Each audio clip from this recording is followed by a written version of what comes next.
Hey, Okay. I got to look for somewhere to Coach park. Ify. Good afternoon, rather. Can you hear me Absolutely. now? I can hear you. Can you hear me? Yes, I can hear you. I Okay. can hear you. That's Oh, good. good. Oh, I can see you couldn't make it home. I'm trying no, I to couldn't. get on my Instagram, but I don't know. It doesn't want to connect. On Instagram, you know how to go on Instagram? Yes, I already got the key. Okay, then you put it. Then Uh, when we start, you have to go back. The other yeah, ones, they go normal, but when you start, then you go back to Instagram, you press on that black place. No, when the video starts playing, then you now go live. You have to actively go live yeah, on yeah. It's the go Instagram. live. Yeah. The go live button is just refusing to to function right now. I don't know why. Whether it's network. The I picture don't know didn't if it's come, network. the video didn't come because It's you I'm have to tapping see, on it, but it's not responding. I but think you it. have to see us first before the video can go live. If you don't see us there, then it won't go live. Oh, okay. Mm. Oh, okay. I didn't even know that last week because last week too, I wasn't seeing us, but I just clicked went go live and I was seeing And it some went. comments. So Okay, I was okay, like, at least probably, but this one is not even going at all. It's just talk. Go live button okay. is not just working at all. But anyway, I want to believe that we're on Facebook and That's nice. um, yeah, we're on Facebook and I'll put the replay on YouTube later. Well, I'm just so happy Okay. to have you. Thank you Thank so you. much. Coach Ify is not a stranger to our community. She's one of us. Yes, We've had her over and over and over again here in this community. So um, we appreciate you coming back once again to share with us from your wealth of wisdom and experience. And if you're unfamiliar with Coach Ify, she's Coach Ify OGBONNA, and she's founder and lead coach at Balanced Living Consulting. She's into stress management and helping you get your work-life balance. She helps individuals, moms, dads, everybody to be able to master stress, prevent burnout, and boost productivity. She has loads of programs that she runs, from time to time, and she's very often, sharing with thought leaders on a page. So almost every day you see Coach Ify live, talking to somebody, and you would be able to gain a lot of wisdom. Experience of other people is the best teacher. It doesn't have to be your own experience. And that's exactly why we're having these conversations that have titled Speaking from Experience, where I really want us to address the topic of marriage, motherhood, and menopause. And today we'll be having that same conversation with Coach Ify. If you missed episode 1, I don't know why, but the replay is up on YouTube. Just go to Ruth Oni Wellness. It's a conversation that a lot of people that I speak to personally are like, wow, that was powerful. That was powerful. So you need to watch it as well and get your own lessons from there. And today is going to be another different, I'm telling you, raw, real conversations, real life conversations that we'll be having here. So as you know, no two experiences are the same. And no. so everybody is coming with their own bucket of wisdom that we will definitely get a lot from. So thank you so much, Coach Ify, once again. Thank you for the honor. You're welcome. You always say yes whenever we call you. Thank you for coming. So um, there's a part of, yes, there's not enough conversation around marriage, particularly people's personal experiences. We just hear like the theoretical most of the time. But even worse than that is that there's not so much conversation. It's like an avoided conversation when you talk about marriage through the eyes of a divorcee, especially in the church setting, in the Christendom. religious setting, despite the fact that a large demography, a chunk are in this category, yet we still keep avoiding the conversation and sidelining, the topic of divorce and divorces. So I want us to start the conversation from there. I remember you sending me a voice note and something stood out to me that being a divorcee does not now mean I have a problem with the institution of marriage. So No. I want us to just kickstart that conversation from there. And I just want to hear from you. Um, what your experience was like in marriage, and as much as you would just like to tell us about marriage through the eyes of somebody who's gone through a divorce. Thank you. Okay. First of all, I want to compliment the lady, that the mama that came live last week. I really enjoyed and I gained insight, and she was so calm, so beautiful. I want to really appreciate her. It was a nice thing, and it's a nice thing that you're doing, um, because we learn a lot from experience. Experience is not always fact, and then they say experience is the best teacher. But why don't you learn from somebody else instead of you going through that same mistake? So, saying that, sometimes I'm so sorry, it can be a bit loud, but where I am, because I'm outside, Yeah, that's but I pray perfect. that you can hear me well. So, I love marriage. If anybody knew me, they will know that marriage was one thing that I love. And as I was growing up, people were telling me, or I had that inclination to be a nun. That's how much I loved God and I concentrated on serving God. I gave my life to Christ when I was 17, 16, 17. So I just really loved God. But I said, how would I not get married? How would I not experience marriage? So when I finally decided that I wanted to marry, I started praying. I was thinking that Christ will come the year 2000. That time we were all scared of 2000. I said, I will not test marriage. I will not have sex, because, of course, one should not have sex outside the marriage. So that's how crazy I was about marriage. But when it came to marriage itself and the process of picking your partner, that was where, unfortunately, I flopped, and I flopped big time. you know. So, because marriage must be built, first of all, on the right foundation. If you don't build marriage on the right foundation, when the storms will come, which they will, when the winds will come, which they will come because two of you are two different human beings. You are man, you are woman. That means your sexes are different. You are different ages, different stages in life, different background, different cultures, different upbringing. So those are the things, different families, different temperaments. So those are things that you can call it stress programmed already. So when you don't have a good ground for that, when the wind will come, you will try holding all the walls together by yourself you know. So that's what happened to me. First of all, my foundation was not right. My foundation was not okay. I tried to make it right, in the sense that when my ex-husband approached me, was not a Christian, I told him, no, I will not marry you or except you are born again. And when family comes in and you start getting emotional, family is saying, this is the family we want you to marry in, and things like that, and you now give in. So first of all, if you want to have a great marriage, which is God's design, you must do it on his own terms. You must do it on his own terms, so that when those storms will come, you can boldly go back to God. Sometimes I'll feel ashamed to go back to God. I'll say, you missed it and you knew it from the beginning. So marriage is a nice thing. It's a nice thing, and don't be so focused on your emotions. Oh, I love this person. I'm in love with this person. Don't be too focused on culture. If you're a Christian, you're first a Christian before you are any other thing. Don't allow anyone. If you're a Christian listening to me, I know some people might not be Christians listening, but that is from the point which I'm speaking. You are first a Christian before you are any other thing.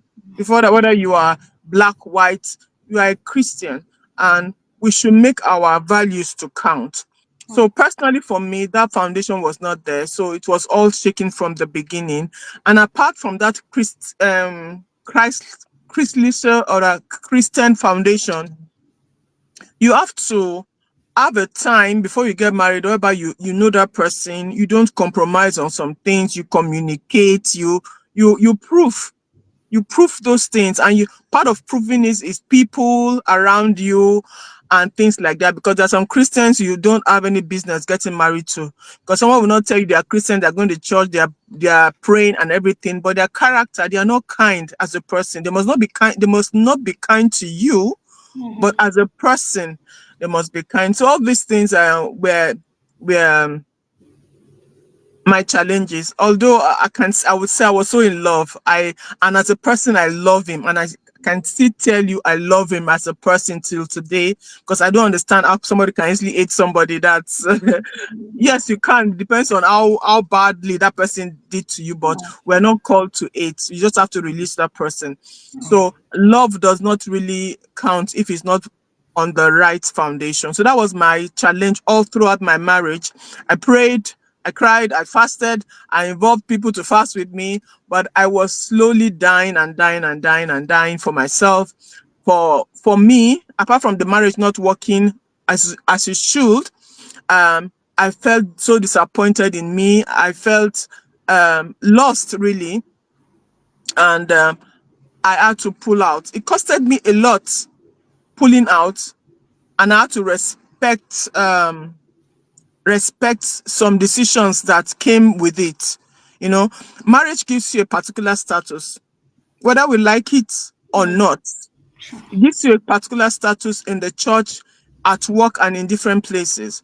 But the thing that goes beyond that is that your individual person is supposed to give you also a status. And that is what the world and the church supposed to know, that each individual case, each individual person is different. So like in the church, they said a person that cannot keep their home should not take some kind of positions in the church. And that affected me also, and that was painful, because I loved working in the church. I was supposed to have been I finished Bible school. I was supposed to have been ordinated. But guess what? In that sense, if I had taken man to be my all in all, I would have still kept quiet in a very bad marriage, just to get the things the church wants me to get, or people wants me to get. But God sees you, God sees your heart more than whatever is being done. So God is the design of marriage. I was married for 21 years, separated for 3, and about a year now I'm divorced. And every day I thank God, no matter what situation one is, because even if that thing is not okay, that you see God's hand in different other areas. So I thank God for the experience. And the funniest thing is that my experience, I've been able to I respect my ex-husband, I respect his family, I still have a very good relationship with them. And I talk to young couples, and I tell them, and when they hear my story, they say, "Oh my God, I've not even done anything. Why am I complaining?" Then they will go and do 1 or 2 things, because I gave it my all. I gave the respect. I did like what is written in the First Peter. I did everything. I was sold out. I carried my marriage in my head. And when I'm talking to them, and some of them realize, I've not even done much. He talks, I talk. I don't talk back. I don't insult. I don't do those things. So when I tell them, say, okay, I used to talk, let me go and keep quiet. And for in their own case, when they now keep quiet, it works for them. When they now did some of those things, it worked for them. Unfortunately, it didn't work for me. So marriage is God's design. God hates divorce does not mean that there's no place for it. That's what I just want to say. God hates it. That means in your own capacity, do all it can. And that's what took me 21 years in doing. Do all it takes for you to keep your home, because God honors marriage. He loves marriage. It is his design to build up generations of stable people and people that love him. But above that, God will leave the 99 to go for the one that is missing. So that's what I will share. And I stand for marriage any day, anytime. Oh, But thank you so choose much. well, choose rightly, follow God, pedal down on the emotions, and work on facts. Wow, thank you so much. That was a lot. That was really a lot, and I'm so grateful that you because it's a lot to share that. I know it takes a lot to share that, and I really appreciate you for sharing that. There's a lot of lessons to pick in there, right from the point of making the decision. Just be wise. The Bible says, "Can two work together except they be agreed?" They be yeah, is it agreed or they be So there has Yeah. to be alignment in that sense, particularly, especially as it concerns your faith, because you're first a Christian before any Yeah. other. So not to basically flog that point, you've also said it that as much as God hates it, it still happens. People still go through it. And I just wanted to share a word of encouragement for somebody. I don't know if you felt, overwhelmed or lonely or exhausted sometimes, through the separation and divorce. And I know that there are people who may be watching now or watch later that are also single moms that, probably going through separation at this time or divorced already. Do you have any words of encouragement or advice for them at this time that they're just feeling like, "Ugh, this is a lot, How would you encourage them?" First of all, I'll ask you to really, the person to really make sure if you are in separation is a time to, separation is not bad at all. Separation is good, especially for different reasons. If there is abuse, if there's maltreatment and some kind of things, it's good to be separated so that you have time. So it's also a time for you, everybody, to think again and see how you can make it work. So separation is a time to go and gather more momentum, Then if it works out, you go back, if there are the right people involved.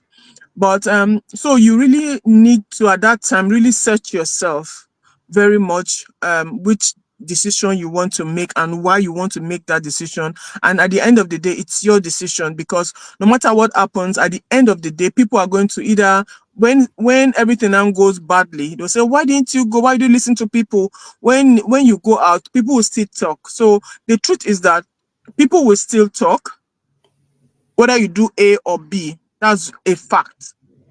And so they're going to be team A, team B in everything. It does not mean that A or B is right. Because what God has given to you, maybe God has given you just one talent, and the other person, God has given the person 5 talents. God will demand that from you, not what people are expecting from you. So that's the first thing. So you have to go through it yourself and be sure of whatever, because it's a tearing apart. It affects you. It affects both families. It affects your kids. It affects the church, because the church is divided. What should I do? What should I not do? And it can be a lonely place, because you turn to be like a stigma. If I go and help her now, that's how some women feel like. And depends on who makes the decision to go. Is it the man? Is it the woman? And sometimes the person that makes that decision gets more backlash, does not get help. They don't want to know why the person made that decision, whether it's right or wrong. So many women, also men, depending on the person, you feel alone. You feel stigmatized, and you start questioning yourself. You can now go into a season of 18 people. But for me, I just decided, I forgave everybody and decided, I said within me, they don't understand. Because you cannot keep explaining things. This is the person you've gone out with, you've lived with. You cannot just come out and be trashing the person just to get good face. I don't think that's right. So sometimes you cannot just explain to everybody. There are some people, maybe your pastors or the family, maybe you can explain to. So don't bother trying to justify yourself, because the more you try to do that, you're exposing your family. So just be pray to God to have enough grace to go through it. I know that people, based on some people limited information, or limited ideology, are going to treat you badly or are going to avoid you. So you're going to feel alone. So take it in. Take it in. Allow yourself to feel the pain. Give yourself that time of adjustment. Some people it takes months, some people it take years. Sometimes it comes in you get to some situations in life that those feelings will come again, and you will cry and things like that. But give yourself that space first of all. Then if you're a Christian, even though you're not a Christian, you have to hold on to God and know that you're not alone. It's there.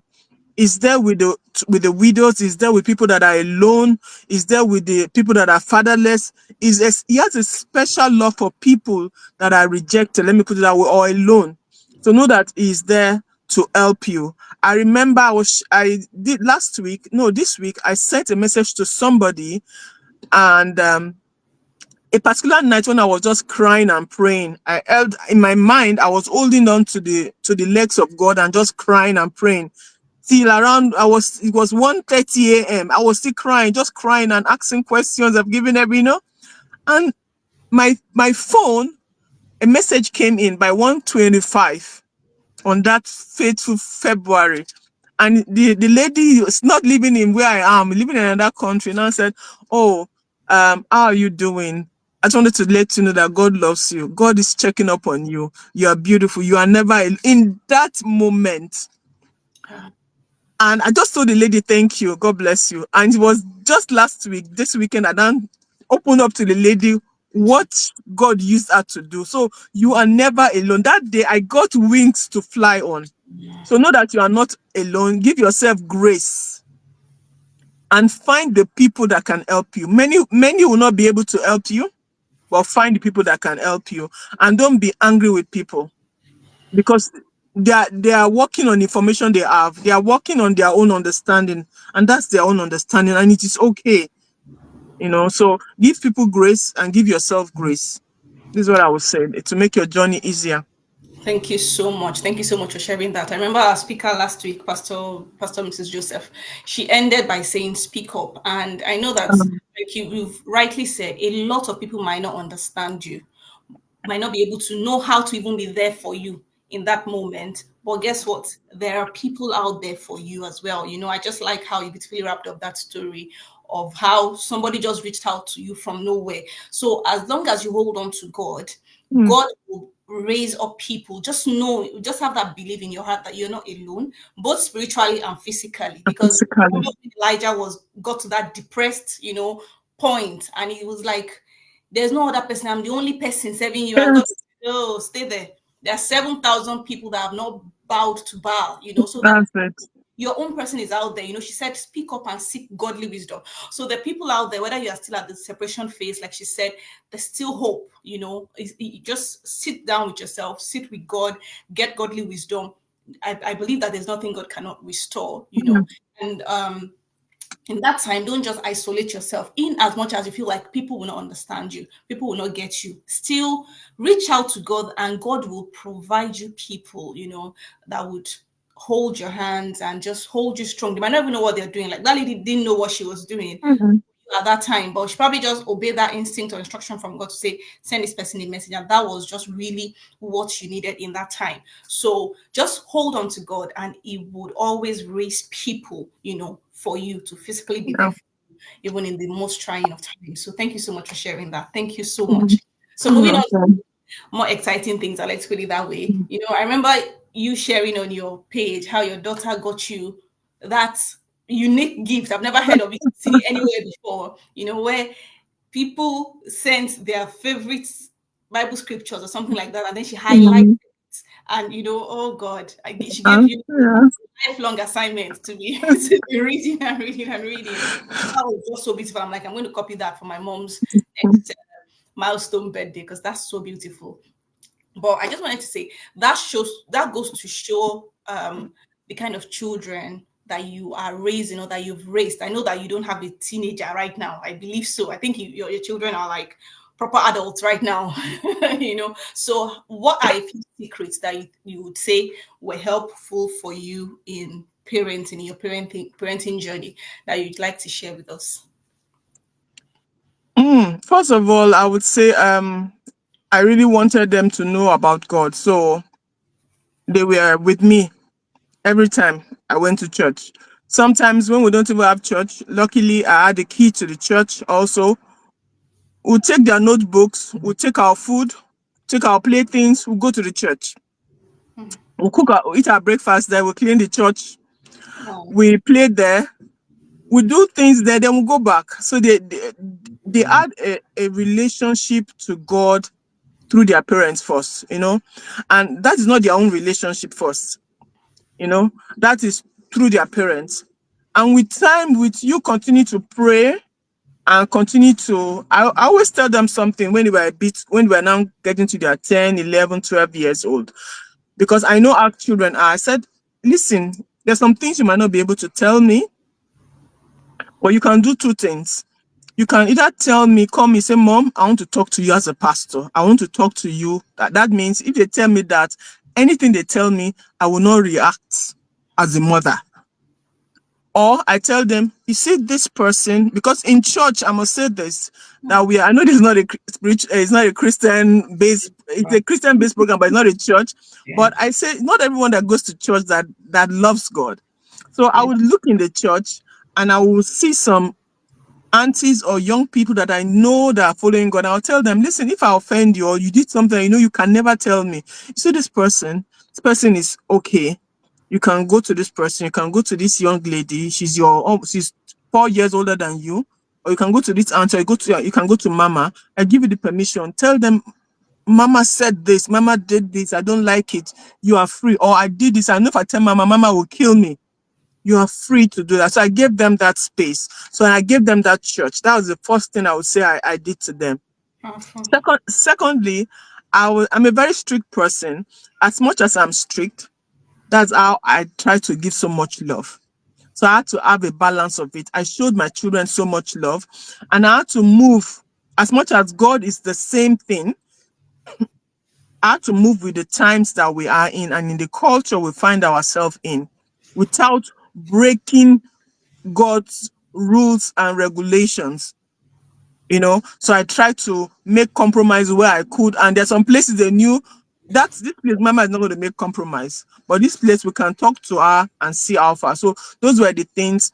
Then I gave my time to my kids when they were growing up. I said that I did not lose anything. Of course, maybe I lost making money. I lost going out with friends. I spent my time with my kids. I was present with my kids. I saw my kids, and till today, the first one is 23, second one is 22, the third one is 18. We have our playtime. That's because they are used to it. They could talk to me. They could tell me things, even the bad things that they've done in their life that are crazy. They are the ones that I would never have found out. They are the ones that came to me and told me themselves because of a relationship. So the best thing is to really build a relationship with your kids and help them to build a relationship with God, and believe in them in the sense that they might not always hold on to God because they are holding on to your God, but they will find their way to God because that's what God promised us, and you continue to hold on to God and they will find their way to God.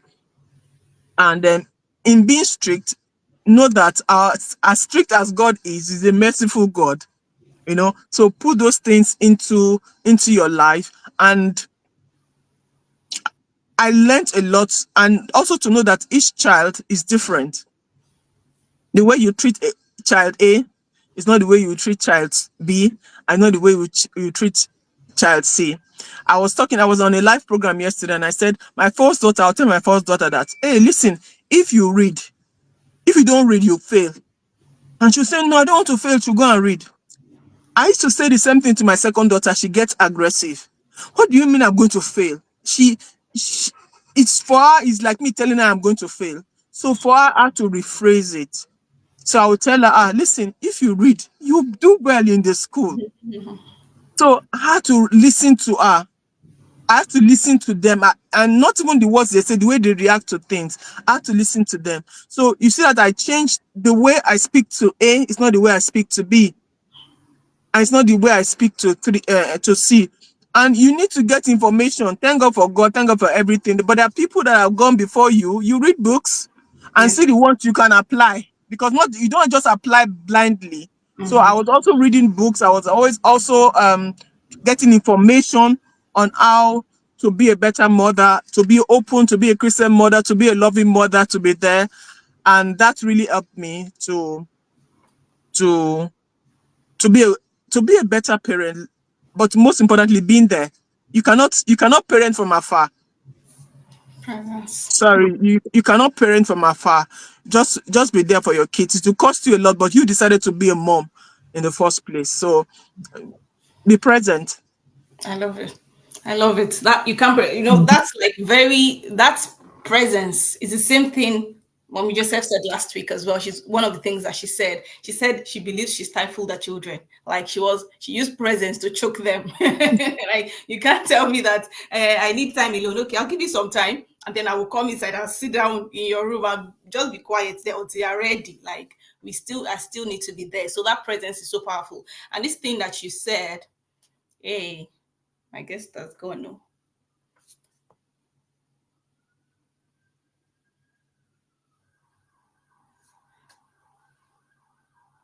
Okay, I'm sure she'll join us back. But she just said something about knowing how they react to different things, to the same things, and then rephrasing based on that. But if you're not there, if you're not present, if you're not taking cues, how would you really know? How would you really know? So presence is something I'm taking away from those who have gone ahead of me. I hope Coach Ify will join us back so we can continue this interesting conversation. Let me just check on her.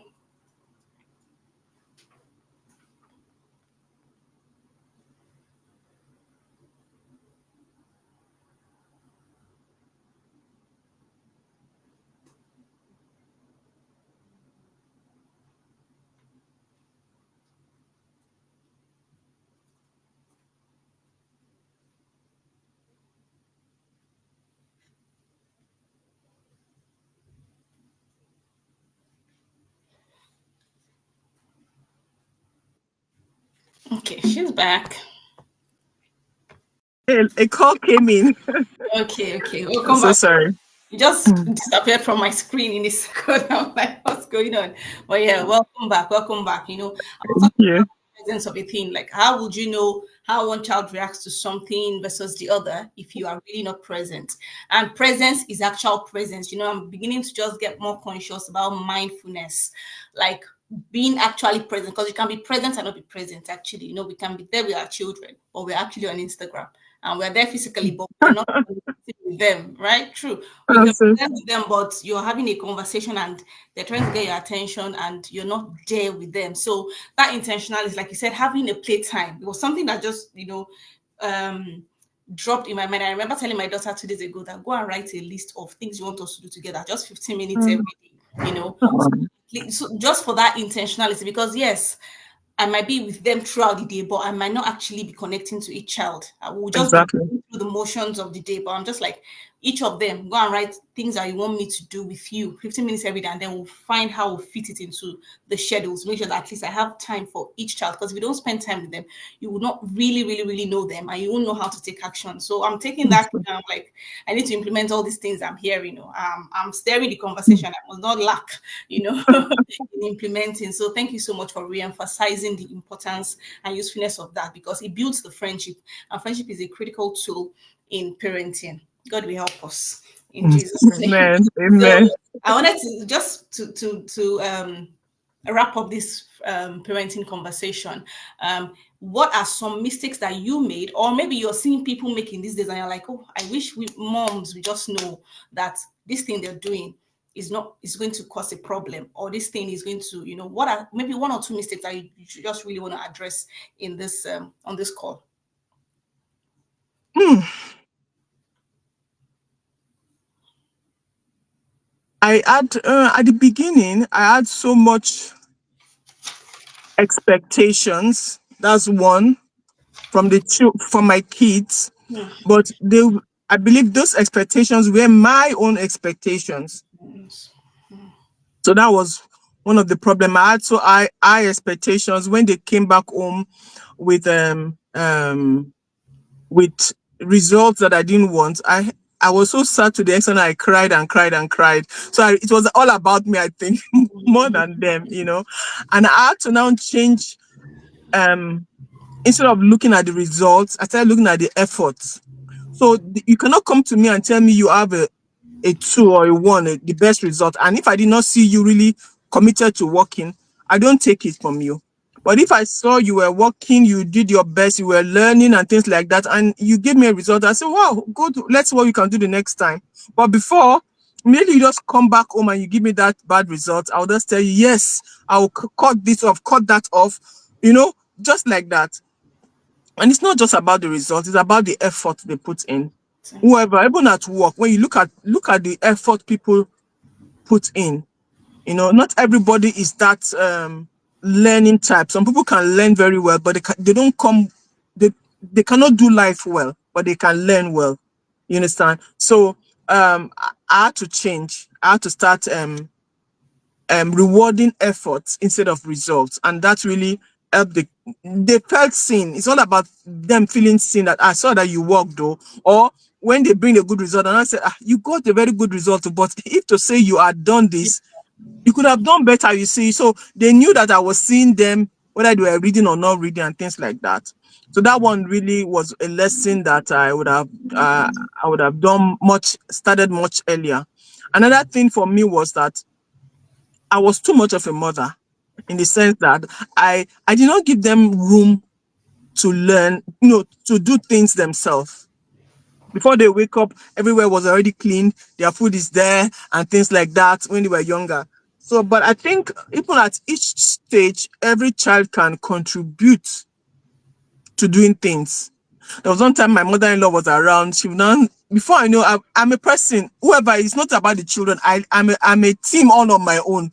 I can do 10 things at the same time. And she now told me, hey, cool down. Let this child do this, finish doing this thing now. I said, Mama, it to take this child 2 hours. Me, I'll do it in 10 minutes. Say, let it take that child 2 hours. Yes. You understand? So that got to me, and I started moving back and started giving them space to grow. Because when you keep doing it for them, they will not grow. So that's another mistake I made.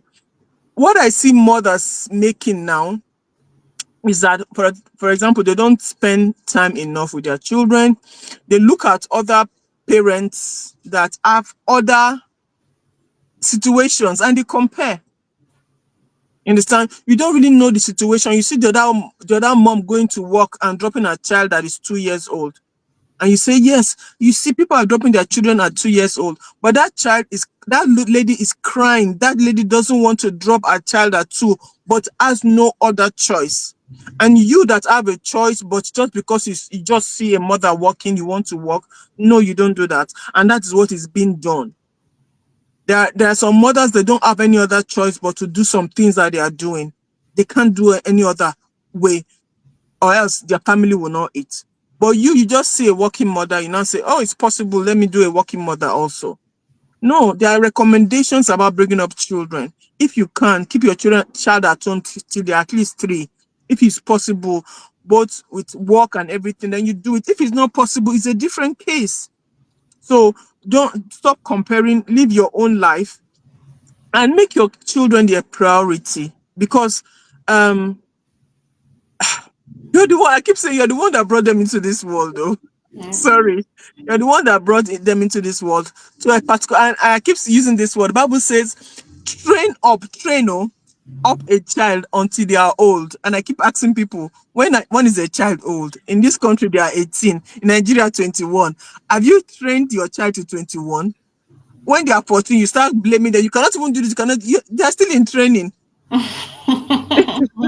So even though as much as you're also correcting them, know that they are still in training. Bible says you train them until they are old. So that means if you are continuing to train them, you cannot always be eating them on their head. You have to continue to give them space to grow. Train them until they are old. I know my first daughter, she's 23, and she's feeling it now that I'm about to leave her. Seriously, and she does not want it. Have to graduate from the training, so She does not want it. She will send me a message, Mama, this, and I'll tell her, if you can do what you feel is okay. She'll not tell me, no, no, no, no, no, no. I want what do you think? I said, I can tell you what I think, but you got to do what you need to do, and you have to live with the consequences, either good or bad. And she doesn't want to hear that, So, but you train up a child until they are old. It's not a matter of you taking their responsibilities away, but to know that you are training them, you deal with them, you bring them back, you show them You don't just leave them when they are 16, when you're actually in this Western world. No, you continue to train them, and you pray to God that they are open to receiving that. So you see some moms, they send their children out too early, or they give their children some kind of responsibilities too early. There's some children that have to take up that responsibility early, but that is their situation.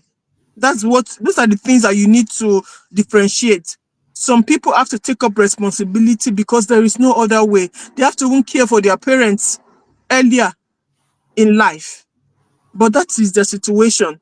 My kids, they keep telling me, ah, mommy, I'll do this for you. I said, no, me, I will do this for you because that's my desire. I'm going to leave this for you. And so we normally make fun. There's expressions that we will do. I said, I would do. I don't look up to my children to do for me. You understand? So I still want to keep giving. That's my mindset, But and you as a parent, your children, you continue to train them up. You don't send them out um in at any stage or give them responsibility that will break them. Whatever you are giving to them, be sure that they are able to carry it. Even the Bible says that He will not give us a load that is too heavy for us.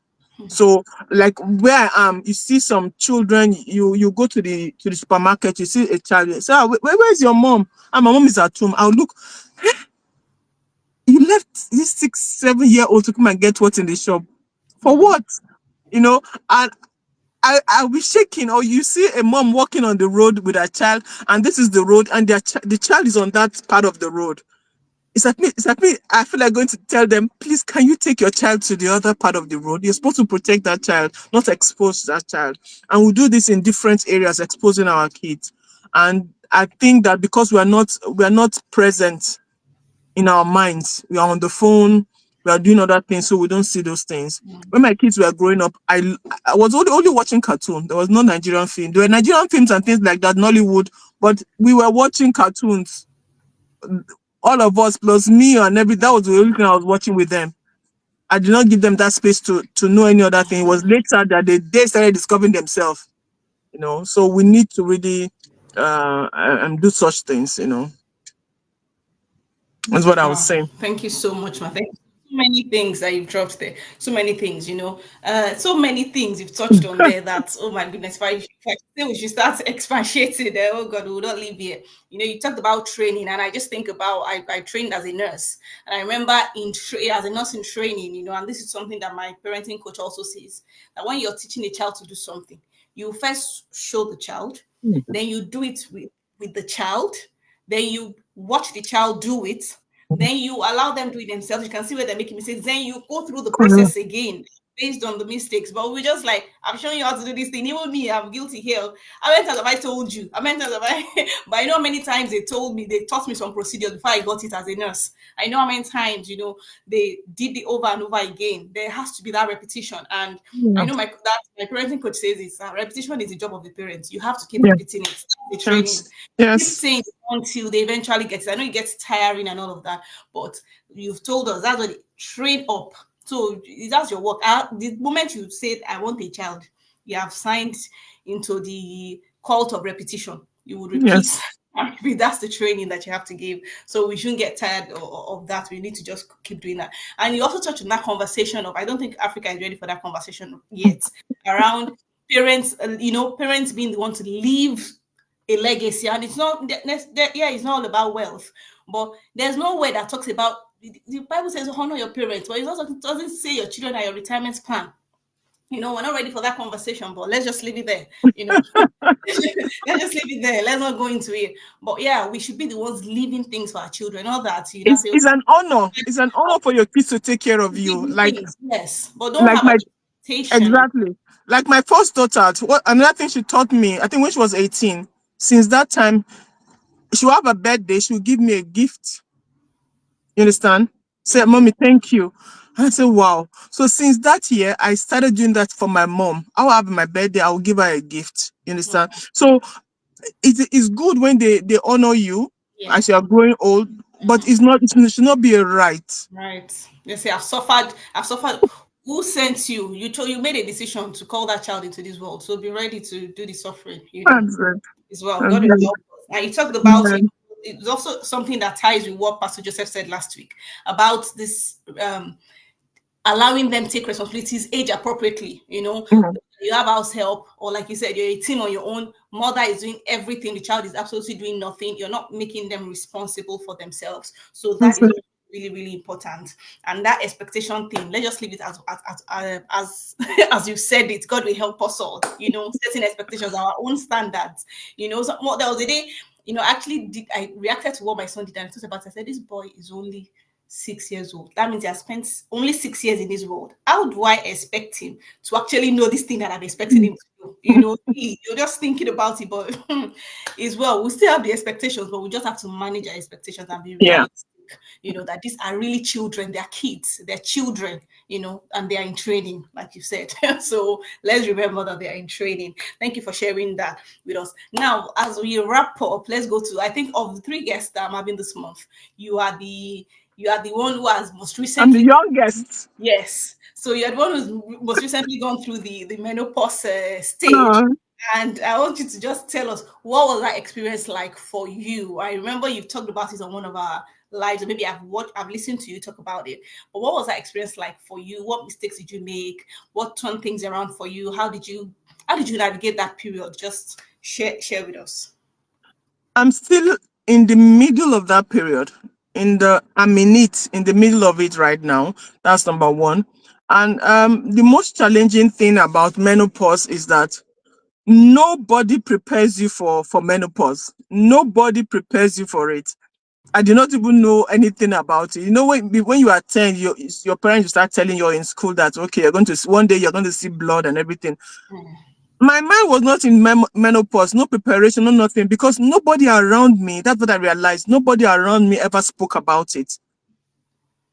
I just realized all the women that were a bit older than me or in my age group, nobody has ever made any complaint to me. So the first time I got to have that word was when I was at work. All of a sudden, sweat, as if my head was in flames. So my doctor just came to me and I said, Ify, how old are you again? I told him, and I said, you're entering into menopause. I said, huh? Okay. So that's when it started. And when that thing comes, if you measure your blood pressure is high, So the thing is that many women, they go through it in different ways, but they associate it with stress, with getting old generally, with other sicknesses. That is always the problem, and that happens because there is almost no awareness on menopause. People don't even think about it. They just have problems, they go through that problems. So for me, the symptoms I'm having, like I said, each person has different symptoms. Your family genetics comes into play. The sicknesses or the diagnosis that you have also affects it or makes it stronger. So for me, this sweating, all of a sudden I'll be sitting down, you just see water pouring out of my body. My head is actually hot, or in the night, it's very hot. You open your blanket, you are feeling cold, you close your blanket, it's hot. So that's one of my very bad symptoms that I'm still having it. Like I said, still in the middle of it. Then there is the one of your body. I have that one. Those are the symptoms I have. My body scratches me. There are no rashes, but I scratches me. I be scratching my body as if something is there, especially in the night. So because of that, you don't sleep well in the night. So if you're a person that is already having problem with sleeping, then that one comes in, then it's more difficult. But fortunately, because being a stress management coach, I really have a lifestyle that helps me to sleep well. That reduce the problem I would have been having with sleeping. You understand? So the one of these hot flashes, they call it, is a problem. Then you have mood swings. That's what a lot of women have. And what has also helped me in that one is also my work as a stress management coach, where I try to always be positive, where I try to be contented and look at the bright side of life. So I did not really feel that mood swing because I try to control the way I want to feel.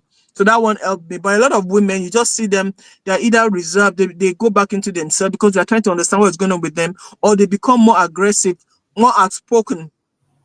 I've become more outspoken. I realize when some things are not okay, I have like the courage to speak out more. That comes also from your hormones. So that's another thing. Then also incontinent. I don't know that whereby you don't hold your urine. Fortunately, I don't have that problem, but a lot of women they have that problem. They will just say it's because of old age. It's not old age. It's this problem. Then depression. They have depression because you will not be able to understand yourself. Some women they smell more. You start smelling more. You take your bath. You wash everything. You get up. You start smelling more still, but it's your hormone. Then another one that gets to women is weight, weight gain. I also struggle with that. I have a very, not very, I have a good lifestyle that I eat well, but I realized that I add weight even without, I do a lot of sports, but I cannot get my weight down. You understand? So I talked to my doctor and he told me, first of all, I have my thyroid problem, which is a hormone problem. Then you now have your hormone problem from menopause. It affects your whole body. So I had to also totally change the things I eat more. So I had to start eating more of vegetables. It got to a point I was eating no carbohydrates and I felt lighter. I felt better, and it helped me also to lose weight faster. So, but before I would just tell myself, I want to lose weight 2 weeks. It don't take me 2 weeks, I get back to my weight. This one, 2 years, you are struggling with the same thing and doing almost more than you were always doing. So, but if you are aware of those things, and what one thing that helped me is that he now told me, okay, he gave me a book to read. It's called Woman on Fire. It's of German, but it's translated Woman on Fire. And that book, just awareness is power. You being aware of, okay, this is coming from that, then you accept it. So I always have my fan with me because I've accepted that sometimes without doing anything, without even me thinking, sweat will come up. I've already accepted it. I'm now aware of it. So I have my fan with me. When it starts, I I try to calm myself down inside, and I take my fan and I use it to calm myself down. In the night, because I know my body can scratch me, I rub, it can happen, Now I'm aware of the mood swings, though I don't have it, but it can happen. So I already try to, do things about it, and there's what they call the pre-menopause, and that's what a lot of younger people in their 40s, they go through. They don't know, because menopause can come from 43. You can enter into that, so you have this pre-menopause phase, which can stay up to 10 years, and you're having some of those symptoms coming here and there. So as a woman, you really need to be aware of it. You need to be informed about it. So when you are 40, read about it just for you to know that these things will come. People that are married, it can affect your relationship with your husband. You'll be asking yourself, why is this man coming and you're angry? The man did not do you anything. The man is not guilty. It's all about you.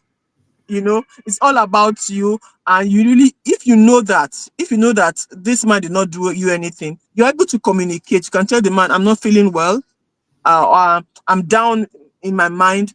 Then it's communication will help your relationship to get better. And maybe also in sex, that maybe you feel more dry there, or you understand that you know what to do to not to be afraid of your husband.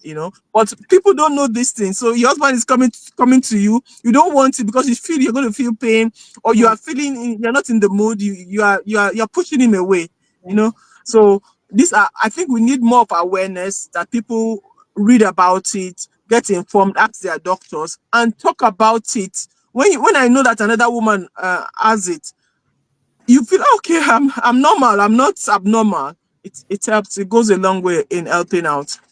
Thank you so much, ma. Thank you so much. It's like you're in the spirit, because I was going to ask that question, like, as inspired by my husband, like, okay, how does that affect our relationship with our spouses, and how Ah, can we manage that? You really touched on that. It's about awareness and communication, basically.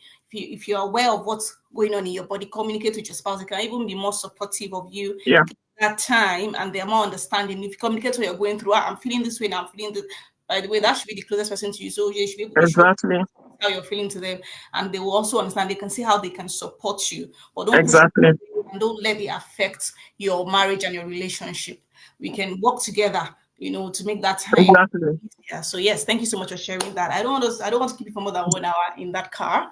So thank you so much for the sacrifice. But finally, I'd like you to give me one word of advice in the next 2-3 minutes as we wrap up for women, moms watching us. Moms are my people. So for moms watching us, that are watching now, that will watch later, what's one thing or two things that you're going to leave with them or with us? We're all learning here. Okay, I would say first of all, you matter. You know, and that's one thing I realized late. I was sold out, like I said, for my marriage, for my kids, and because of that, I was losing myself and my identity. As much as you're a mom, you're a child of God in the first place, and you should find your calling and your passion. Find it. You understand? You might not always fulfill it 100% when your kids are young, but you can always find a way of expressing it. And that will give you strength to be a better person. Because a fulfilled person, when you feel fulfilled, you, you're always smiling, you're okay. You understand? That makes you a better wife, a better mom. So take you matter. Find your passion, find your calling. If your calling is to be whatever, you ask God, help me. How can I express it in this my season? Because when you can express that, you come back fulfilled. And you can now you listen to your children can even ask you for the word, you give it to them because you are fulfilled. Your husband will do anything, you are fulfilled. You're not because if you're not doing something, if you're not passionate about something, you're always so cringe, you're always so, like that. So that's what I would say. You matter, find your passion, find your calling, and uh express it. It can be that you cannot bring it out, but find a way to express whatever that calling is. If God has called you to speak out, start writing the notes now. If you don't have any platform to speak, be writing the notes, express it in ways you can express it at that time, you know. Then the second thing I'll tell you as a person is that you keep looking at where you want to be and let that person that you want to be keep calling you every day. You want to stand with your children when they graduate. What can you do now to make that possible? You want to see your marriage, you want to see you and your husband on a platform talking to other people. What can you do now to make that happen? See yourself where you want to be, and start asking yourself what you can do now. The one or two things, it might not be 10 things, one or two things. It can be only prayer at that time. It can be just a little thing, but what can I do now to get to that place where I want to be? Wow, wow, wow. I love it. Powerful way to wrap up. Nothing more to add. I'll just say thank you so much. Thank you so much. This wasn't convenient for you in terms of the short notice things that came up for you, but you Sorry. still made it here. You still made it here despite being in that hot car. So thank you so much. Thank you so much. I really appreciate your time and all that you shared with us. And we know that definitely we'll have you time and time again here. You're part of us, sharing about stress, about life, about everything, with the community. Thank you so much. And Thank you. enjoy the rest of your day, ma. Thank you. Yeah, God bless you. Bye.